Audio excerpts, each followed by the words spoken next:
In this chapter, we'll be discussing about theories of economic growth and development. The basic definition, again, I have to start this chapter from the economic development.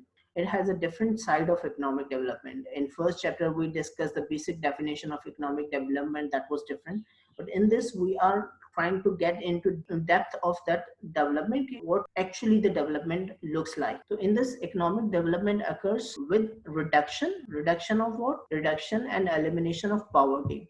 ये poverty या eradication of poverty का word कहाँ से आया? If you recall कि आपने जब millennium development goals पढ़े थे तो उसमें जो फर्स्ट गोल था that was eradication of poverty, that means elimination of poverty. तो that means economic development तब अकर होती है जब हम अपने कंट्री से पॉवर्टी को एलिमिनेट करते हैं, उसको eradicate करते हैं. Number one. Number two, you have to keep the fair and justice system in your country. That means inequality की बेसिस के ऊपर you cannot share the wealth of a nation. That means आपने equality को promote करना होगा, then your country will be developed. Number two. Number three is unemployment. ये तीनों जो है वो most important pillars हैं आपके economic development. When you eradicate the poverty, when you share the wealth of a nation on equality basis, and when you give the jobs to the unemployed people. Growth depends on GDP and GNP, and आपके पास development depends on wealth plus welfare. Now these are the aspects of welfare. Clear? What do theories and model try to do in this development economics? आपकी जो theories हैं development economics में और जो आपके models हैं, क्योंकि theory से हमें पता चलता है कि इकोनॉमीज जो है कंट्रीज की वो कैसे डेवलप करती हैं over the period of time. देखें, एक साल या 2 साल में कोई भी कंट्री जो है वो डेवलप नहीं होती.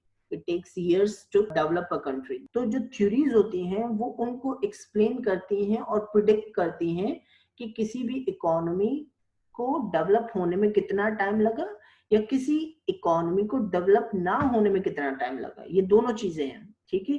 थ्योरीज जो होती हैं वो आपकी इकोनॉमीज या कंट्रीज को डेवलप करने का तरीके बताती हैं. Number one. नंबर टू, आपकी थ्योरीज और मॉडल्स जो है वो डेवलपमेंट इकोनॉमिक्स में वो बताएंगे आपको कि आप कैसे अपनी ग्रोथ के जो बैरियर्स हैं उनको हटा सकते हैं और कौन कौन से बैरियर्स आपकी कंट्री फेस कर सकती है. राइट. तीसरी एंड इम्पॉर्टेंट चीज, गवर्नमेंट को कब स्टार्ट करना चाहिए ग्रोथ, किस चीज के ऊपर स्टार्ट करना चाहिए, एंड डेवलपमेंट पॉलिसीज कौन कौन सी होनी चाहिए. These are the purpose of these theories and models of development. पहली थ्योरी बैलेंसिंग ग्रोथ थ्योरी. उसके बाद we will be discussing ये दो थ्योरीज आपके पास वो थ्योरीज हैं जो आपके पास बैलेंसिंग एंड अनबैलेंसिंग के बारे में बात करेंगे. एंड दूसरा जो एस्पेक्ट है theories of growth में वो causes of growth है.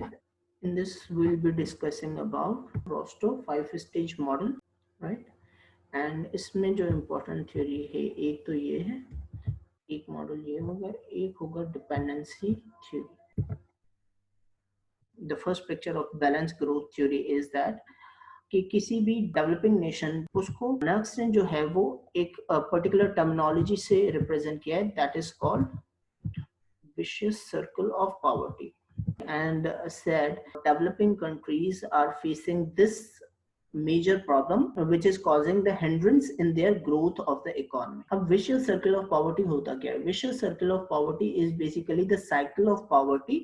एक फैमिली जो है उनकी जो एंसेस्टर्स हैं, उनके दादा परदादा, उन्होंने पॉवर्टी देखी, फिर उनके बेटों ने पॉवर्टी देखी, फिर उनके बेटों ने पॉवर्टी देखी, फिर उनके बेटों ने पॉवर्टी देखी. That means cycle goes on in the developing country or in the underdeveloping countries.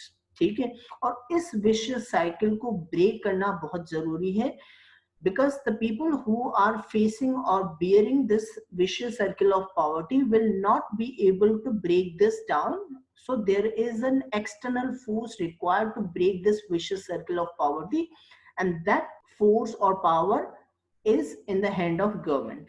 This vicious circle of poverty shows that income in the underdeveloped countries or the developing countries is low.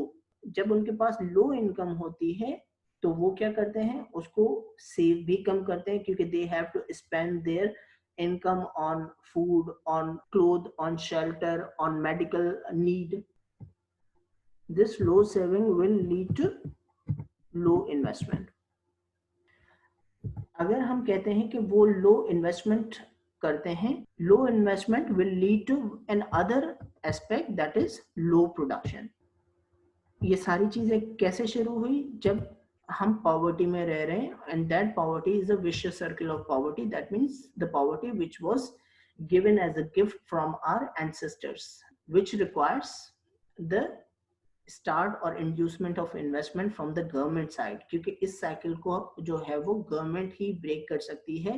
the people, because they have low income, they have not good health, no education, so they won't be able to break this vicious circle of poverty, which leads to smaller market size.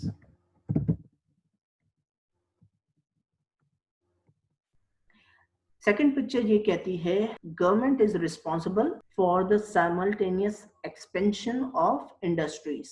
That means government की ये responsibility है कि वो balance growth theory को implement करें अपनी country में। Balance growth theory का मतलब है, बैलेंस का मतलब है equal growth theory. Equal growth theory किस चीज के ऊपर? हर इंडस्ट्री के ऊपर जो हमारे पास इस कंट्री में अवेलेबल है।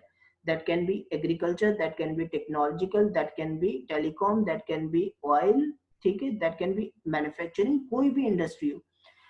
हमारी गवर्नमेंट की रिस्पॉन्सिबिलिटी ये है कि वो साइमल्टेनियसली सबके ऊपर एक जितना जो है वो ग्रोथ इंप्लीमेंट करें, बजट इंप्लीमेंट करें। So government is responsible to invest equal amount of money in all the industry. इससे क्या होगा? इससे आपकी कंपनी की या आपकी कंट्री की इकोनॉमिक ग्रोथ होगी। ये पहली थ्योरी कह रही है। This is the old theory. जैसे जैसे हम आगे जाएंगे तो हम मॉडर्न के ऊपर आते जाएंगे। Balance growth theory involves simultaneous expansion of large number of industry in all the sectors and regions of the economy. इसको हम बिग पुश थ्योरी भी कहते हैं। That is a push given by the government to all the industries in an equal and fair manner. This is the cause of growth for the development of a country.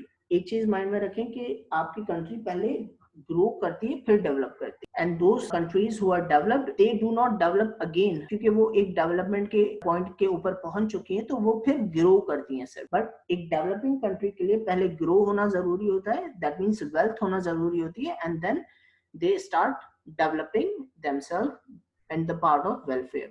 Right now government has $100 and government has 4 industries A, B, C and D, right? या आप जैसे मैंने कहा आप you can name them. Okay, now government is using the balanced growth theory. तो इसमें अब इनको क्या करना चाहिए, करना पड़ेगा? They will be spending $25 on industry green. They will be spending $25 on industry yellow. They will be spending $25 on industry blue, and they will be spending $25 on industry red. ठीक है, that is what the balanced growth theory says, कि आपने जो अपनी country में industries हैं उनको equally grow करना है। that will be the cause of development